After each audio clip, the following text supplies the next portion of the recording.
Vous écoutez un podcast cinéma du Centre des Arts d'Enghien-les-Bains. Bienvenue au Centre des Arts pour la suite de ce cycle consacré au western avec Johnny Guitar, dont je vous ai mis une belle affiche, il me semble, espagnole. Voilà, parce que je crois que c'était la plus belle version. Donc effectivement, on commençait ce cycle avec des films plutôt considérés comme classiques, mais on a vu déjà qu'avec Far Country, peut-être on s'en éloignait un petit peu. Et ce film-ci, Johnny Guitar, est quand même un drôle de film qui s'annonce comme un western, mais peut-être on en rediscutera. C'est un film qui a été réalisé par Nicolas Ray en 1954. Donc a priori, il est sorti très peu de temps après Far Country, donc on est très proche. Mais voilà, je vais peut-être dire quelques mots sur Nicolas Ray et un petit peu sur la manière dont le film a été lancé en termes de production, puis après voilà, on passera à la projection. Nicolas Ray, vous le connaissez sans doute, il est notamment connu et à travers en fait ce film qu'il a tourné avec James Dean, La Fureur de vivre, Rebel Without a Cause, donc en 1955. Et finalement, sans doute beaucoup de gens connaissent plus le film que Nicolas Ray. Nicolas Ray, c'est quelqu'un qui a une période d'activité qui s'étend plutôt, on va dire, de la fin des années 40 jusqu'au début des années 60, même s'il a fait des choses après. C'est un cinéaste qui a eu une adolescence plutôt difficile. Il semblerait qu'il ait beaucoup de problèmes de délinquance, d'alcoolisme. Mais par la suite, il s'est beaucoup intéressé à la radio, au théâtre. Il a fait partie du théâtre fédéral qui a été créé à l'occasion du New Deal par Roosevelt. Et c'est là qu'il a rencontré Elia Kazan, d'ailleurs, autre grand réalisateur de la même période. Il va être beaucoup marqué par le jeu de la méthode, qui a été créé par Stanislavski, que vous connaissez sans doute, qui a été incarné exemplairement par Brando, ce jeu d'acteur qui consiste à finalement à devenir soi-même en fait le personnage qu'on veut incarner à 100%, voire 200%, puisque c'est des acteurs qui souvent continuent à être leur personnage en dehors du tournage. En tout cas, c'est la période où ça commence. Et puis je note aussi au passage qu'il a travaillé avec un architecte très célèbre à l'époque qui s'appelait Frank Lloyd Wright, et qui lui a donné des bases sur l'architecture et sur l'art en général. Et il raconte dans des interviews que ça lui a beaucoup servi pour la suite. Alors je disais donc son film phare sans doute, c'est La Fureur de vivre, donc qui a fait de James Dean une icône, mais qui a aussi créé le teen movie d'une certaine manière, qui s'intéresse donc à la question de l'adolescence, qui est quand même une sorte de nouvelle catégorie sociale à l'époque, mais qui, si on va un petit peu plus loin, en fait, chez Nicolas Ray, c'est quand même, ce qui l'intéresse, c'est la figure du marginal, c'est-à-dire de la personne en fait qui a du mal à trouver sa place dans la société, qui vit en conflit avec elle, et qui tout ça produit quand même pas mal de violence. Il y a beaucoup aussi la question du couple dysfonctionnel, qu'on verra dans Bigger Than Life, qui est un très beau film 56 avec James Mason, dont j'ai oublié le titre français. Mais bon, c'est vraiment un cinéaste qui s'intéresse beaucoup en fait aux histoires d'amour impossibles ou empêchées, et qui sont en général empêchés par la société et par en fait des comportements d'individus en fait qui n'arrivent pas à résoudre leurs problèmes autrement que dans la violence. Et exemplairement, il y a ce film en fait avec Bogart, film noir de 1950, qui s'appelle Le Violent, justement en français. En anglais, c'est In a Lonely Place, dans un endroit seul, solitaire. Et donc voilà, c'est vraiment le cinéaste des misfits, comme on dit en anglais, des outsiders. Et en cela, d'une certaine manière, il a quand même un peu anticipé ce qu'on va voir dans les années, à partir des années 60, avec les mouvements contre-culturels et après le nouvel Hollywood qui va faire la part belle justement à toutes les marginalités, quoi. Alors ce film donc de 54, Johnny Guitar, il faut dire aussi que, alors c'est un objet très, très particulier, il faut aussi peut-être rappeler que on n'a pas forcément en tête que Hollywood a... Souvent on s'imagine que c'est encore l'âge d'or hollywoodien qui se prolonge jusqu'à la fin des années 60. En réalité, il y a déjà des bouleversements assez profonds qui arrivent dès la fin des années 40, parce que le système des studios, en fait, l'âge d'or des studios, n'arrive plus à se perpétrer tel qu'il était, parce que voilà, jusqu'à la fin des années 40, les grands studios, voilà, Fox, MGM, etc., Warner, possédaient non seulement les moyens de tournage, les studios, mais aussi les moyens de diffusion, de projection. Donc ils possédaient des parcs de salles de cinéma. Il y avait une sorte d'intégration verticale. Et à la fin des années 40, il y a une loi antitrust, quoi, qui passe et qui démantèle tout ça. Et en fait, ça a, comment dire, considérablement diminué le pouvoir des studios. Et petit à petit, donc dans les années 50, ce sont les agences, en fait, des acteurs qui vont être à l'initiative de la mise en chantier des films. Et donc là, exemplairement, avec Crawford, qui était quand même encore une star extrêmement grande, importante. C'est finalement sur son nom que le film s'est monté. Hein, alors qu'auparavant, en fait, les stars, même si elles étaient très célèbres, elles étaient sous contrat dans les studios. Donc c'était pas le même rapport de force. Et ce rapport de force, c'est important de le rappeler. Voilà, pas juste pour faire de l'histoire, mais parce que je pense que ça joue un rôle dans le film que vous allez voir. Donc ce qui s'est passé, c'est que voilà, donc c'est l'agence, je ne sais plus comment ça s'appelait, MCA, qui a vendu un package, voilà, Crawford, Nicolas Ray et plus les scénaristes. Donc un petit studio de production qui s'appelait Republic Pictures. Et on peut se demander comment ça se fait que Crawford en fait s'est tourné vers un petit studio qui produisait plutôt des séries B.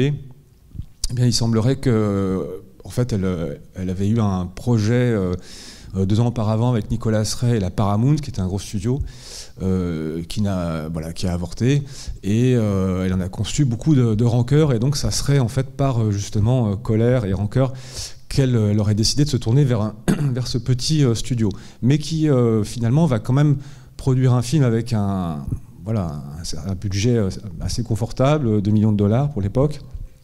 C'est pas mal.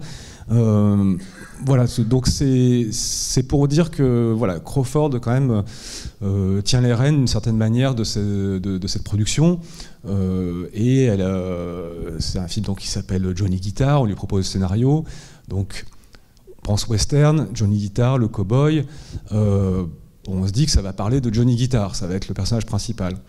Et ben en fait, Joan Crawford a dit non, moi je suis Clark Gable et c'est moi qui dois avoir le rôle principal. Donc elle a dit maintenant vous réécrivez le scénario, je veux être le personnage principal. Et donc voilà, donc le film a été réécrit pour avoir pour personnage central le personnage incarné par Joan Crawford. Donc voilà, je trouve que c'était important de le noter avant que vous voyez le film, puis peut-être on reviendra dessus après la projection. Voilà, de toute façon, c'est un film qui a pas mal dérouté à l'époque. Il a bien marché, hein, même si le public était voilà, peut-être un peu désarçonné par rapport au genre western qu'il attendait. Mais c'est surtout la critique en fait qui a pas du tout apprécié le film, sauf en France avec les cahiers du cinéma, qui aimaient beaucoup Nicolas Ray et qui ont tout de suite apprécié le film. Mais voilà, je trouvais ça intéressant de le proposer dans ce cycle, justement, de montrer un western qui fait une sorte de, quelque part, une sortie de route, quoi. Et donc j'espère que ça vous plaira. On en reparlera après la projection pour ceux qui le souhaitent. Puis à tout à l'heure.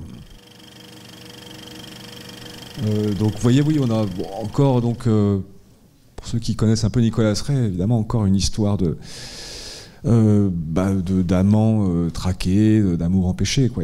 Ça tourne quand même beaucoup autour de ça. Mais malgré tout, oui, on est quand même dans un cycle western. Et même si c'est un western étrange et d'une certaine manière, j'ai envie de dire, on pourra voir qu'on se détourne quand même beaucoup du western dans ce film. Mais au début, c'est vrai que il présente quand même tous les signes classiques du western, avec tous les archétypes. Et puis il y a quand même cette, comment dire, ce contexte historique qui se présente au début par rapport au, comment dire, à l'arrivée d'un cow-boy à cheval, qui est tout à fait typique, voilà, du western. On ne sait pas tellement d'où il arrive dans ce qui semble être une petite ville, en fait. On voit juste une devanture de saloon. Bon, au passage, il y a quand même deux événements. Il y a la détonation avec l'explosion dans la montagne, et puis le vol de l'attaque de la diligence, enfin, qui sont des... Ça, c'est un classique du western, évidemment. Mais le fameux saloon, quand on y arrive, déjà, il n'est pas dans la rue principale d'une ville typique de western. On apprend assez vite qu'il est situé en marge de la ville, enfin très en marge. Et puis, il y a, je ne sais pas si vous avez remarqué, mais il y a un côté très fantomatique, hein, quand on arrive, même avant de rentrer dedans. Il y a tout ce vent, cette poussière, etc. Et quand on rentre, c'est vraiment mort de chez mort, quoi. Il y a vraiment... on entend le vent siffler au dehors, il n'y a rien qui se passe, à part le bruit de la roulette, etc. Juste, voilà, pour se remettre en tête, le film commence comme ça.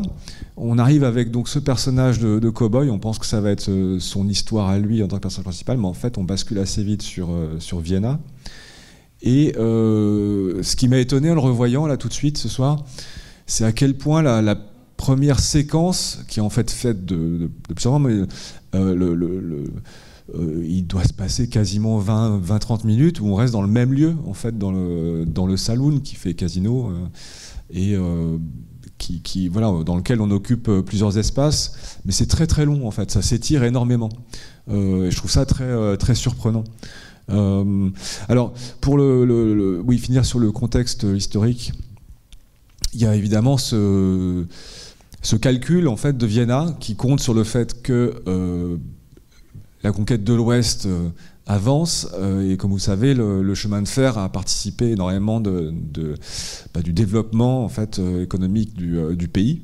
Et donc elle compte là-dessus en s'installant à cet endroit-là, en sachant que le chemin de fer va passer et qu'elle pourra en tirer un profit économique.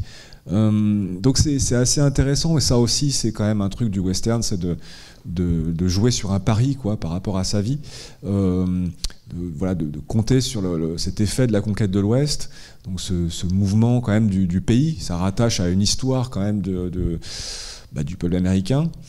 Mais alors, entre parenthèses, Sergio Leone va reprendre ce thème dans Il était une fois dans l'Ouest, évidemment un peu d'une autre manière, mais c'est quand même la même problématique.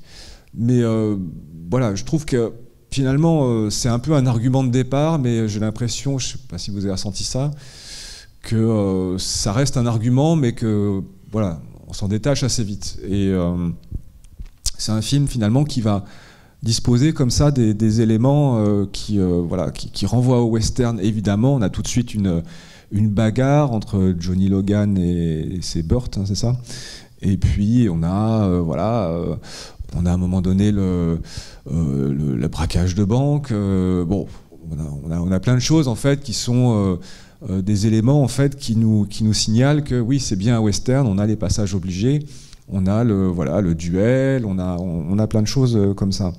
Mais on a aussi effectivement pas mal de renversements en fait de figures du western. Au premier chef, évidemment, le fameux Johnny Guitar qui est censé, déjà déchu de son rôle de personnage principal qu'annonçait l'affiche, mais on apprend aussi assez vite que finalement c'était un gun crazy, en fait, un peu un fou de la gâchette, quoi, et donc un tireur légendaire aussi, puisque quand on prononce son nom, le Dancing Kid en fait change d'expression, hein. Donc il y a une espèce de réversibilité. C'est quelqu'un qui maintenant n'a plus de pistolet, mais il a une guitare. Qui est-ce qui a le pistolet? C'est donc son ancienne femme. Donc bon, on va pas faire de lecture psychanalytique, mais enfin il y a quand même une forme de castration là-dedans. Et puis le fameux Dancing Kid, c'est pareil, il a quand même pas un nom super viril. Donc je veux dire, sur ce plan-là, on voit bien que de toute façon, c'est un film qui repose sur l'affrontement de deux femmes, qui sont deux meneuses d'hommes, en fait, et surtout Emma, peut-être. Mais voilà, donc c'est quelque chose quand même qu'on ne voit pas dans le western, ce genre de choses. Moi, je n'arrive pas à trouver un autre western avec un rôle principal, et même deux, si on compte Emma, à ce point important. Donc c'est un renversement assez fort. Qu'il faut évidemment noter. Bon, enfin, on reviendra dessus sur leur rivalité, puis vous aurez sans doute des choses à dire. Mais il y a quelque chose dans ce western qui fait que voilà, ça dévie, ça renverse des choses. Et puis il y a le, comment dire, j'ai envie de dire alors cette théâtralité aussi, parce que je vous disais au début, on reste très longtemps dans ce saloon, et je ne sais pas si vous avez eu ce sentiment. Mais il y a cette façon en fait de disposer l'espace et aussi de déclamer un peu le texte. Parfois, il faut avouer, un texte qui n'est pas facile à dire. Il y a des phrases qui sont très écrites, mais qui peuvent être sympathiques, mais en fait qui passeraient, je pense, assez mal avec des acteurs moyens ou un metteur en scène moyen. Des trucs qui ne sont pas faciles à dire. Bon, il y a des répliques. Qui sont très belles, mais qui peuvent être à la limite du ridicule parfois, à mon avis. Mais pour revenir sur la théâtralité, il y a quand même ce saloon, qui se présente comme une scène de théâtre dans laquelle les gens arrivent, repartent, etc. Une circulation, une scène. Vienna, quand elle arrive, en fait, elle a ce côté, il y a ce côté très démonstratif de la mise en scène en contre-plongée. Avec comme s'il y avait les spectateurs en bas, on est un peu associé à eux, on est sous sa domination. Et donc il y a une artificialité aussi et un truc un peu étrange avec ce fond de saloon qui est appuyé contre la roche finalement. Et c'est une idée qui est très intéressante parce que on découvre après que finalement il y avait une ancienne mine dessous et que en fait ça fait une sorte de caverne. Enfin voilà. Ce que je veux dire, c'est que en termes d'espace, ce western est assez, assez mal déterminé, par rapport à d'autres films. Je pense à John Ford ou même Anthony Mann. On a plus l'impression d'avoir des lieux un peu comme ça qui donnent une dimension féerique. Je ne sais pas si vous avez ressenti ça comme ça, mais je pense donc à cette fameuse caverne et également au passage de la cascade. Qui apporte un côté un peu magique. Moi, j'ai l'impression d'être dans un conte. Il passe la cascade, et puis derrière, il y a la maison qui est tout en haut de la colline. Je trouve que ça attire le western, en fait, ça le déréalise d'une certaine manière, et ça l'amène plus du côté... alors, je ne sais pas si c'est le merveilleux, mais quelque chose en tout cas, d'un peu halluciné, quoi. Je sais que c'est des qualificatifs qui sont pas mal revenus dans les critiques. J'avais lu une expression qui est assez belle, que c'était un peu comme un western rêvé, parce qu'il y a je vous disais, ces éléments en fait qui renvoient à tout ce qui est classique dans le western, et en même temps tout est un peu déformé en fait, et phagocyté par toutes les questions passionnelles sur lesquelles peut-être on reviendra juste après. Mais ouais, ça me paraissait important de le signaler. Oui. Quand ils se battent, elle leur dit sortez dehors. On déplace généralement les duels, c'est dans le salon, là c'est à l'extérieur. Alors oui, vous avez raison. Non seulement la bagarre est à l'extérieur. Bon, ce qui peut arriver, mais enfin, elle leur demande de sortir. Mais surtout, en le revoyant, j'ai remarqué que en fait, le film ne s'intéresse pas du tout à la bagarre. En fait, il revient immédiatement à l'intérieur sur le dialogue entre Vienna et je ne sais plus qui. Enfin, ça m'a frappé, c'est que finalement, on n'a que des petits bouts en fait, de la bagarre. Après, bon, voilà, je pense que ce qui a frappé tout le monde, c'est quand même cette façon qu'a le film aussi de travailler en fait, les sentiments des personnages. Et de construire une sorte de valse des passions comme ça. Enfin, ça n'arrête pas. On a l'impression que ça n'arrête pas au fil des dialogues et de l'action qui est quand même pas énorme. Enfin, il y a quand même beaucoup de scènes dialoguées relativement statiques. mais il y a, comment dire, une tension permanente, en fait, finalement, entre ce que les gens ressentent, ce qu'ils disent, et exemplairement dans le personnage d'Emma, qui est tout à fait fascinant, je trouve, qui est dans le... On sent bien qu'il y a le problème du refoulement, enfin voilà, de son amour, son désir pour le Dancing Kid, et donc une frustration en fait à la base, qui s'extériorise de manière violente, tout à fait spectaculaire, jusqu'à demander la pendaison, jusqu'à l'incendie, etc. Et de l'autre côté, on a effectivement le couple Johnny Guitar et Vienna. Alors qui est intéressant parce que en opposition à Emma, Vienna, vous avez bien vu qu'elle est vraiment dans la maîtrise, dans la rétention en fait finalement de ses sentiments. Alors sauf quelques moments, mais il y a quand même un côté un peu masque sur son visage. Et ce que je trouve assez beau, c'est quand on dit western rêvé ou souvenir de western, il y a quand même cette histoire entre tous les deux où on comprend au bout d'un moment, enfin parce qu'il l'explique par un dialogue, qu'ils ont été ensemble par le passé et voilà, qu'ils sont séparés. Il y a comment dire, ce souvenir d'avoir été un vrai couple de western d'une certaine manière. Lui étant le fou de la gâchette, ou en tout cas le cow-boy surdoué du pistolet, et elle, voilà, la jeune femme enamourée, passionnée, etc.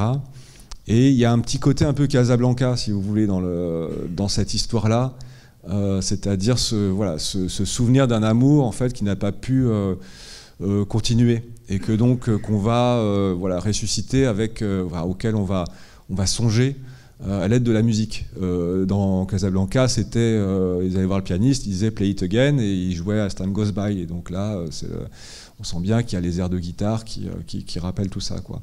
Donc il y a cet effet que je trouve assez beau en fait de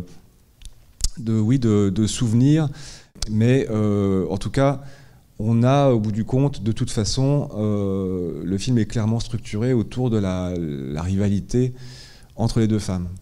Et je trouve que c'est ce qu'il y a de plus intéressant dans le film, quoi, à mon avis. Alors, oui. Pour compléter ce que vous avez dit sur la tragédie un peu racinienne, j'ai bien aimé aussi derrière le fait que c'est cette opposition entre ces deux femmes, tu l'as dit tout à l'heure, c'est vrai que c'est pas l'équivalent de western non plus, deux femmes très masculines, différemment, mais très masculines. Mais ça me fait marrer dans le sens au niveau des amours. C'est Emma qui se révèle femme à travers Dancing King, donc elle aime Dancing King, qui aime Vienna, qui aime Johnny. C'est même très intéressant dans ce côté racinien pratiquement. Donc tu n'aimes pas à chaque fois la bonne personne.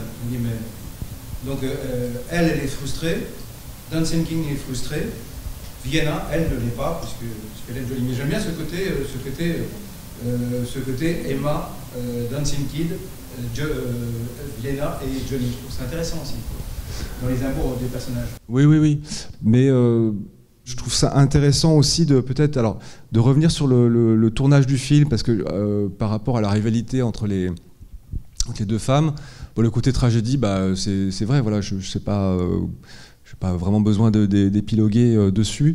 Par contre, sur le tournage, voilà, je vous disais, ce qui était intéressant, c'est que le fait est en fait que Crawford, elle avait eu une histoire aussi avec Nicolas Ray 2 ans auparavant. Et donc c'est d'autant plus compliqué.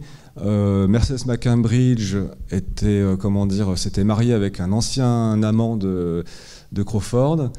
Elle avait eu un Oscar, je crois, 1 an ou 2 avant, ce qui avait profondément énervé Crawford. En bref, il y avait une rivalité terrible entre les deux femmes et une détestation mutuelle, mais quand même très très forte de la part de Crawford. Il y a une anecdote du tournage qui est intéressante, parce que Crawford était tyrannique, impossible, et buvait beaucoup sur le tournage, très colérique, et elle ne supportait pas de voir Mercedes McCambridge féliciter quand elle réussissait une scène. Et donc, à un moment donné, ils ont tourné, je pense que ça devait être la scène où elle exhorte le groupe d'hommes en fait, à aller chercher Vienna. Et c'est vrai qu'elle a un numéro d'actrice qui est très très réussi à ce moment-là. Tout le monde a applaudi à la fin, Et tout le monde s'est dit, ouf, Crawford n'était pas sur le tournage pendant qu'elle a réussi cette performance. Et en fait, si, Crawford en fait, s'était planquée sur une chaise en haut d'une colline. Elle avait observé la scène, elle était folle de rage de voir que Mercedes McCambridge avait reçu un peu les honneurs finalement de l'équipe de tournage. Et donc elle est entrée dans une colère noire et elle a balancé toute la garde-robe de Mercedes McCambridge sur l'autoroute. Voilà, de colère. Alors c'est assez marrant, on peut se dire c'est une anecdote, etc. Mais c'est quand même, moi je trouve ça intéressant en fait de le savoir que ça, d'une certaine manière, ça nourrit quand même la colère qu'on peut lire quoi, à l'intérieur des personnages, à l'intérieur de leur jeu, quoi. Voilà. Donc alors. Il y avait, puisqu'on est sur la question du tournage, je vous disais donc effectivement, je repense à ce que vous disiez sur la couleur. Donc c'était le studio République, en fait c'est pas République Pictures, c'est République, je sais plus, Production. Enfin bref, un petit studio et qui donc ne pouvait pas utiliser le Technicolor de l'époque, qui était le procédé de couleur, vous connaissez sans doute, et qui était très très beau. Et donc ils avaient leur propre procédé qui s'appelait True Color. Et alors là je serais curieux d'avoir un peu votre avis, mais moi je trouve ça très très bizarre en fait finalement cette utilisation de la couleur, parce qu'il y a une utilisation qui est très marquée avec voilà, je parlais de la chemise jaune à la fin. À un moment donné, il y a du rouge, à un moment donné, il y a le maquillage, effectivement, de Joan Crawford, mais enfin, ça, il faudra qu'on en reparle aussi. Mais on peut voir parfois une symbolique des couleurs, mais que je trouve parfois assez évidente. Par exemple, le fait que toute la troupe qui est autour d'Emma et de McIver, donc, sont tous en noir, le côté, voilà, bon, ça c'est assez évident. Elle qui est toute blanche avec sa robe là sa robe de mariée. Mais moi la chemise jaune, je sais pas tellement quoi en faire, quoi, si vous voulez. Je sais pas si vous avez une idée, moi ça m'intéresse, quoi. Si vous avez une lecture symbolique de tout ça. Le procédé de ce type de couleur, c'était justement d'avoir des couleurs saturées. Et là, on voit que c'est vraiment à l'extrême. Hein. Ah oui. Hein? Oui, mais justement, je veux dire que ce qui est étonnant, c'est qu'il a fait des choix de couleurs très marqués, c'est-à-dire qu'il n'était pas obligé de donner des vêtements. Quand Emma elle arrive, elle a vraiment un vert qui pète, après il y a du mauve, enfin c'est vraiment très très marqué, quoi. Il n'était pas obligé. Le seul truc apparemment, c'est qu'il a essayé de se débarrasser du bleu, il voulait pas qu'il y ait du bleu parce que ça rendait mal dans ce procédé. Non, et moi en fait, ce que je ressens en voyant le film, je ressens plus en fait justement une espèce de tout simplement une violence en fait de ces couleurs qui sont, comme vous dites, très saturées. Ça pique les yeux, quoi. Et je trouve que ça participe d'une certaine manière de cette violence quand même qui est à l'œuvre dans le film, quoi. À la fin, cette chemise jaune, pour moi, n'a pas de sens autre que en fait un peu comme le feu, quoi, si vous voulez, qu'on voit l'incendie qui est très très beau. C'est pareil, ça rend bien le jaune, quoi.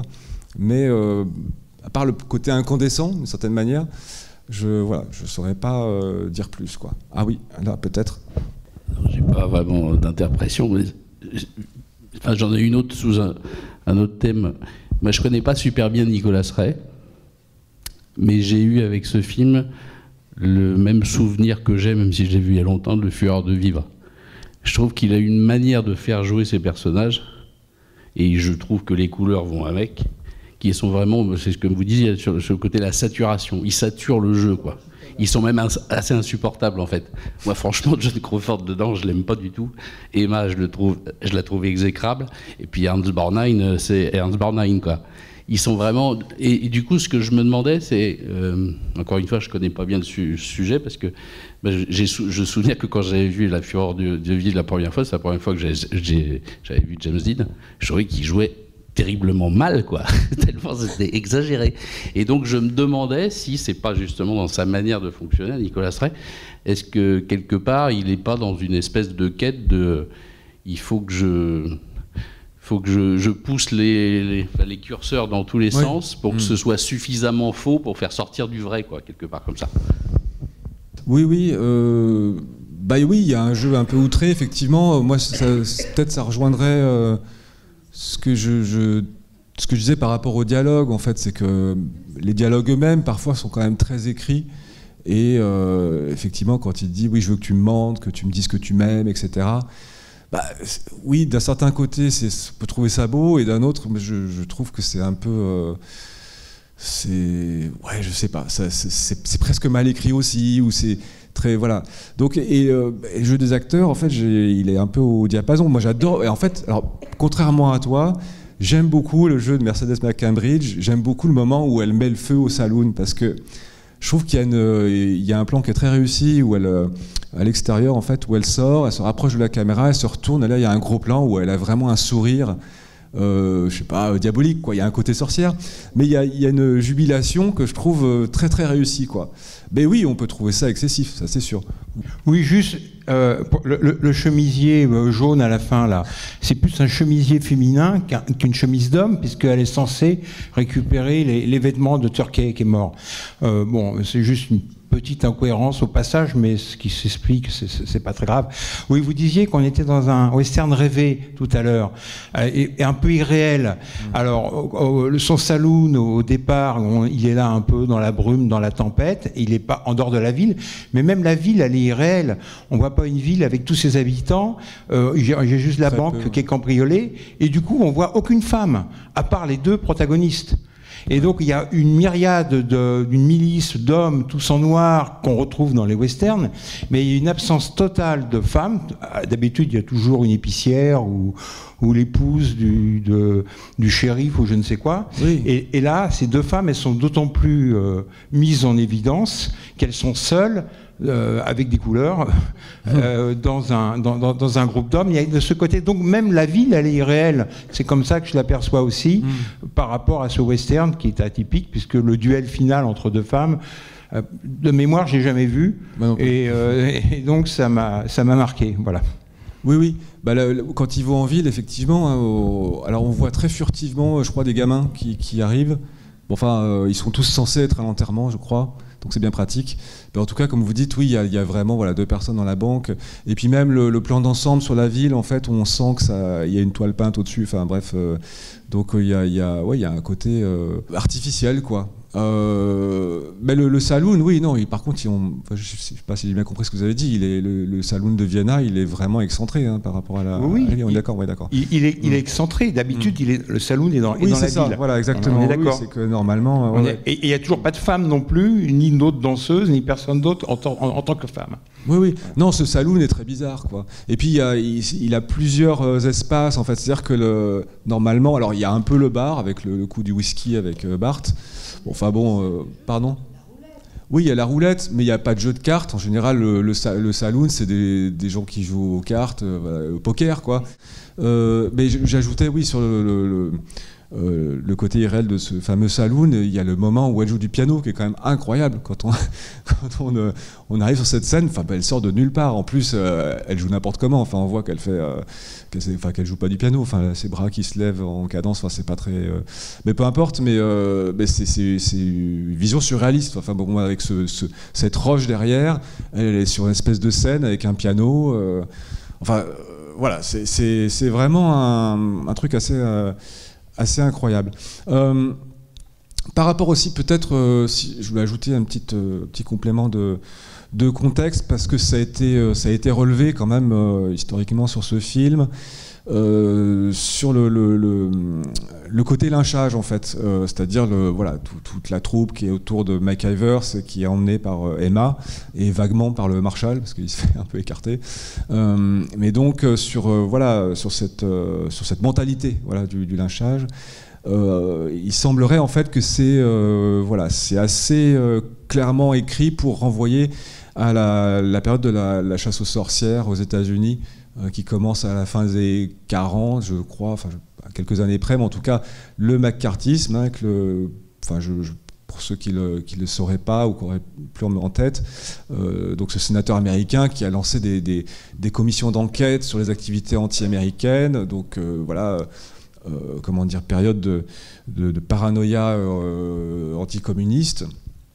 Et donc, chasse aux sorcières, c'est-à-dire, en fait, on essaye de débusquer les personnes qui auraient des sympathies ou des activités pro-communistes, et notamment à Hollywood. Et il se trouve que, alors là, pour ce film, Joan Crawford, d'après ce que j'ai lu, n'a pas du tout collaboré, en fait, à ces commissions. Mais apparemment, il semblerait que Nicolas Ray aurait dénoncé son ancienne femme, je crois. Voilà. Donc il n'était pas très fier de ça, apparemment. Mais contrairement à Elia Kazan, j'ai l'impression que ça l'a beaucoup moins nuit, en fait, au reste de sa carrière. Parce que Kazan, pour le coup, ça a été compliqué après. Je dis ça parce qu'ils étaient proches. Mais Sterling Hayden, apparemment aussi, a collaboré. Il a dénoncé, ce qu'il a aussi regretté amèrement. Et puis, ce qui est assez intéressant, c'est que Ward Bond, que vous voyez dans le rôle de McIvers, lui, par contre, c'était vraiment un partisan actif, en fait, de ces commissions, quoi. Donc c'est assez ironique de le voir être à la tête justement de ce groupe de lyncheurs, quoi. Et le film, d'une certaine manière, transpose cette ambiance délétère dans l'univers de ce western, quoi. Et puis il y a quand même il y a aussi une violence que je trouve aussi assez inhabituelle. C'est sur le final. Alors donc il y a effectivement le duel entre les femmes, mais je ne sais pas si vous avez noté, mais le moment où Emma tue le Dancing Kid, elle le tue quand même d'une balle dans la tête, et je trouve ça très inhabituel pour l'époque. Parce qu'il me semble qu'on voyait déjà rarement les impacts de balles quand même à l'époque. On voyait les cow-boys se tirer dessus, mais ils tombaient, c'était tout, quoi. Et pour avoir des impacts de balles, il faut quand même attendre, il me semble, plutôt les années 60, voire la fin, pour que ça commence à devenir un peu gore, si on veut. Mais là, en plus, c'est une balle dans la tête qui est vraiment figurée, voilà. Et je trouve ça très très violent, quoi. C'est un truc, et je trouve ça du coup très très très réussi comme finale, pour le coup. Ouais. Voilà, mais alors pour revenir sur Joan Crawford quand même, parce qu'il y a quand même l'actrice quand même qui est assez fascinante. Elle a quand même 49 ans et elle a eu cette capacité à durer, quoi. Ce qui est quand même très compliqué à Hollywood à cette période, comme vous devez le savoir, contrairement aux hommes. Pour les femmes, c'est très difficile. Et voilà, elle arrive à un âge, je trouve, où on sent que, comment dire, on sent que ça devient compliqué quand même. Enfin, je veux dire, il y a le True Color qui, évidemment, qui aide pas au niveau des couleurs, parce que le maquillage est quand même très, comment dire, très appuyé, le rouge à lèvres, etc. Mais même au niveau de la peau, quoi, vraiment, on sent qu'il y a vraiment beaucoup de maquillage. Elle a à la fois, parce qu'elle est censée être quand même encore séduisante, bien sûr, puisque c'est la star du film. Il y a Sterling Hayden, voilà, c'est une histoire d'amour. Et en même temps, je trouve qu'il y a des moments, je ne sais pas si vous avez ressenti ça, mais où moi je la trouve un peu flippante, quoi. Je dis ça comme ça, mais il y a des moments un peu, voilà, je trouve déstabilisants, quoi. Je veux dire, voilà, qu'elle est dans le rôle d'une star de cinéma, quoi. Je veux dire, c'est quand même particulier. Et pourquoi je dis ça aussi, c'est parce que on connaît aussi la suite de sa carrière, c'est-à-dire que c'est quand même quelqu'un qui a tourné, 6 ans, 7 ans plus tard, qu'est-il arrivé à Baby Jane avec Bette Davis, qui est un film qui, pour le coup, met en scène, voilà, une rivalité entre deux anciennes stars de cinéma, je crois, enfin en tout cas, qui joue sur justement ces deux stars vieilles et déchues, et ça devient presque un film d'horreur, quoi, si vous voulez. Donc là, on est encore en 54, et je trouve qu'il y a ce truc où on est presque à un point de bascule, quoi. Et le maquillage plus les couleurs, c'est voilà, c'est parfois un peu difficile, quoi, je trouve. Bon, je sais pas, peut-être que vous n'êtes pas du tout d'accord. Je peux, ouais. Du tournage, il faut dire que sur ce film, elle buvait quand même pas mal aussi, hein, donc. Oui, parce que, il me semble que je l'avais mentionné, mais oui, elle buvait beaucoup de whisky. Enfin, elle était infernale. Comme tu dis, c'est pas elle qui a écrit le film, mais c'est vraiment écrit, vraiment complètement pour elle, quoi. Et par rapport à ce que tu dis, effectivement, elle était quand même, elle arrivait à un âge compliqué pour une actrice à cette période-là. Et peut-être que c'est un peu tout ça, c'est un espèce de tu disais que c'était un western rêvé, c'est peut-être aussi un espèce de cauchemar éveillé de l'actrice Joan Crawford qui veut pas vieillir en fait.